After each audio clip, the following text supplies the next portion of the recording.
Hola, comrades! Today's topic of interest, the Hoenn region. Pokémon Ruby and Sapphire, the first Pokémon games on the Game Boy Advance, flipped the switch. Aside from throwing out the day-night cycle, they kept the refinements to series formula made in gold and silver while replacing, well, everything else. Old favorites like Eevee and Mareep were nowhere to be found, replaced with such creatures as Tailo and Whismur. Instead of taking down Team Rocket, a traditional criminal syndicate, your enemy was Team Magma or Team Aqua, depending on which version you were playing. These were eco-terrorists who wanted to create more water or more land, but the biggest change came in the region. Kanto and Johto are two sides of the same coin, but this new region, Hoenn, was an entirely different animal. For one, its main landmass is an island. Wherever Kanto and Johto are, there would be no getting from them to here, even if the game would let you without a very long swim. For another, it's much warmer than Kanto and Johto before, and Sinnoh, Unova, and Kalos after. It is not easy to get an ice type here. Kanto and Johto weren't exactly ice dungeons. I mean, it wasn't like Kyurem had swept through there and turned everything to frigidness. But they were temperate, not tropical like Hoenn. From its forests to its atolls, this is a region that's built for adventuring. There's a reason the player characters are dressed sportier than in Kanto and Johto. In those games, you were walking through forests and grasslands and the occasional cave. In Hoenn, you're exploring the full beauty and terror of the natural world. You have to get the Go goggles to navigate the sandstorm blowing through the desert ruins. You get to climb up a volcano, Mount Chimney. There was a Cinnabar volcano in Kanto before, but you didn't get to climb it, and its biggest purpose was to destroy Cinnabar Island between Red and Blue and Gold and Silver. But Mount Chimney proves that volcanoes can be more than destructive. They can be gorgeous and awe-inspiring. Even in the map description for Mount Chimney, it is said that the view from its peak is beyond compare. But that beauty extends beyond the mountain itself. Route 113, covered with ash from the volcano, is a unique trek and one of the most memorable in the entire region. Players accustomed to Kanto and Johto were thrown for a loop by Hoenn, but those who gave it a chance fell for its charms, and it became one of the best-loved regions in the Pokémon world, and rightfully so, for Hoenn is the best Pokémon region there ever was. What makes a great region? That's the question that lies at the heart of this video. Is it the Pokémon, the geography, the music, the exclusive features, the gym leaders, or is it the feeling that all those aspects combine to create, the atmosphere that permeates about you as you explore the region? Allow me to propose 3 criteria for what makes a great region, all of which Hoenn excels at: immersion, adventure, and depth. Let's start with immersion.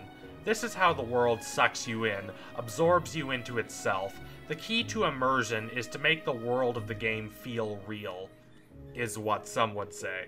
We play games because reality drains our souls away.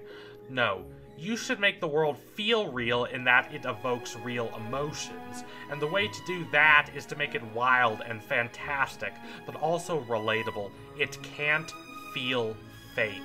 Hoenn, with its gorgeous natural landscape, excels at this. Idyllic islands are perfect settings for fantasy works because their beauty is understandable and yet foreign and mysterious. The tropical island is already the subject of dreams and fantasies. Kicking it up a notch exaggerates the beauty while maintaining a more grounded effect. Most Pokémon games see you start in a small agrarian town, and Hoenn is no exception with Littleroot Town. This is a common trope in Eastern fantasy games, and a lot of Western players are not fans of it, as they don't like the slow start, but I've never minded it. Not as a kid, and not now. There's something calming and serene about starting away from major hubs of activity. It gives you the chance to breathe in the little intricacies of the world, to get more immersed in it before heading out to start your journey in full. In addition, it also inspires amazement when you reach your first city.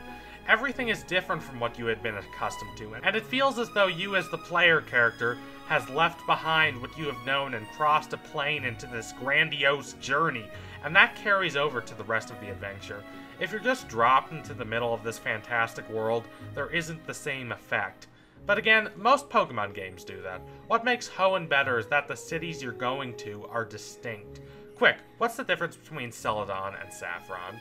You may point out little intricacies like how Saffron has the Silph Co and a dojo while Celadon has the game corner, but the two cities do not feel much different. It's not like that in Hoenn. You'd never confuse Moss Deep, the portside city obsessed with space and the exploration of such, with Fortree City, a treetop city in harmony with nature. Even the first city you visit, the city that marks your departure from the rural, Petalburg City, is special not only because it is the only city in Hoenn that shares its name with a location from Paper Mario: The Thousand-Year Door, but because you share a personal connection with it, as this is where your friend and rival Wally lives, and more importantly, where your father Norman holds court as the leader of the Petalburg Gym.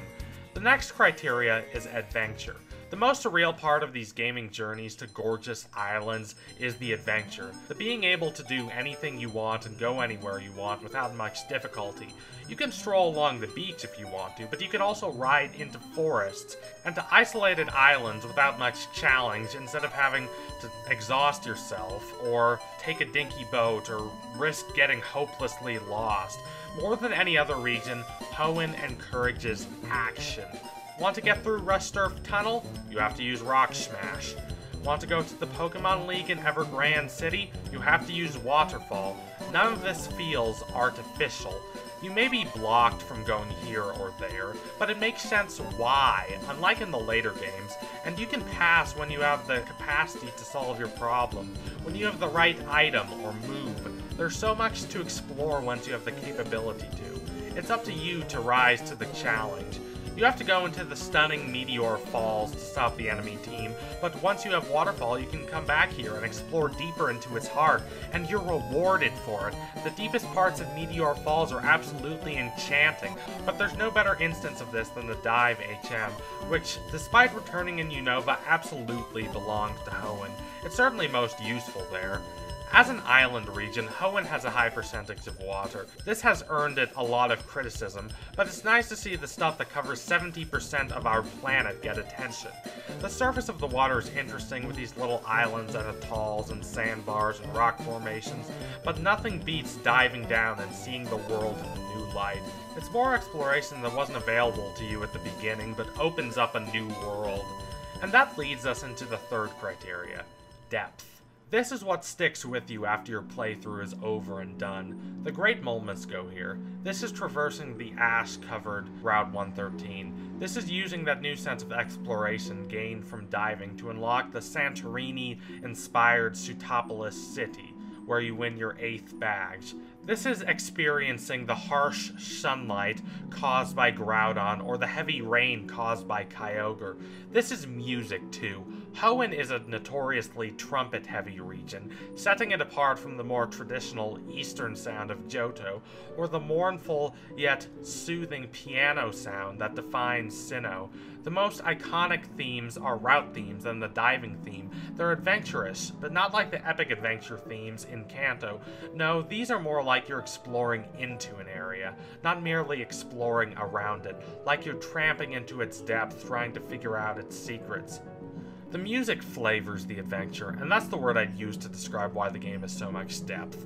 It's flavor. After the runaway successes of Red and Blue and Gold and Silver, it would have been easy to make the third generation fit that mold, but Game Freak branched out and committed themselves to making a new kind of experience, and they hit it out of the park. When I talk about flavor, I'm talking about stopping in Verdanturf Town for a breath of fresh air after some hard battles. I'm talking about visiting Fortree City to dream about what it would be like to live there. I'm talking about throwing up a rappel and strolling through Meteor Falls, indulging myself in every pixel. Every region has its own grand theme, from tech and genetics in Kanto, to myths in Sinnoh, to style in Kalos. Hoenn The most enduring region of them all has the most basic theme: nature, the world around us. And there's something resplendent in that, something primal, something everlasting. If I could take a vacation to any region, it would be Hoenn, no doubt. You could hardly get me to leave.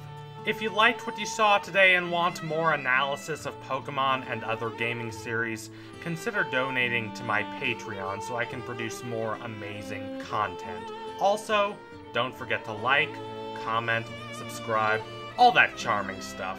Adios, comrades!